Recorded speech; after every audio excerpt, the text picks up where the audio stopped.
you know? So what exactly should the president focus on in this State of the Union address when it comes to jobs? At least one manufacturer says the government simply needs to create a pro-business environment and leave job creation to them. Our John Roberts is live in Atlanta with a look at that. John?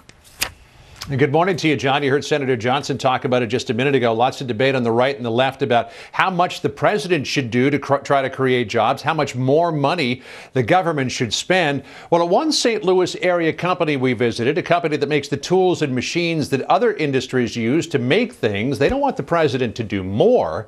They want him to do less. That statement might sound like a typical industry mantra, but Bob Roseman, the CEO of Ehrhardt Tool and Machine, is an unapologetic booster of manufacturing on home turf. We should once again regain that passion of productivity, that passion to make products here in the United States, and we're so good at it. If the government simply got out of the way, he says, American manufacturing could once again flourish. That may sound harsh, but the government is not here to create jobs. The government is here to make it possible for the private industry to create jobs. Ehrhardt shed jobs during the recession, but also invested heavily in automation. This was the old way of welding highly specialized parts. This new machine can do the work of 4 people.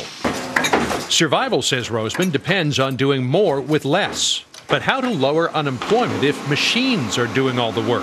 Where do those new jobs come from? The new jobs need to come from us growing as an entire economy and supplying the world. Ehrhardt is actually back to 100% employment, with much higher productivity and capacity. And with revolutionary machines like this, Roseman hopes to bring back jobs from overseas. This particular machine will allow them to do in the United States what they've been doing in China. It requires several people to do it in China. We're able to do it in the United States with one machine.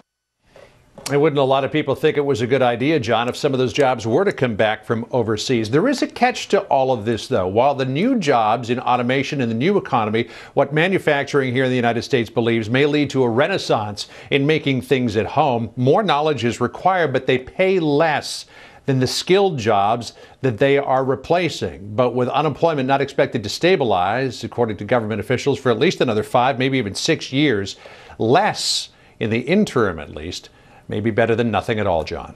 John Roberts joining us from Atlanta for your first appearance on Happening Now. Good to be here, John. Thanks. John, it's great to have you on Fox News Channel. Thank you. Tonight we will have full coverage of the State of the Union address. Bill O'Reilly kicks it off 8 p.m. Eastern Time.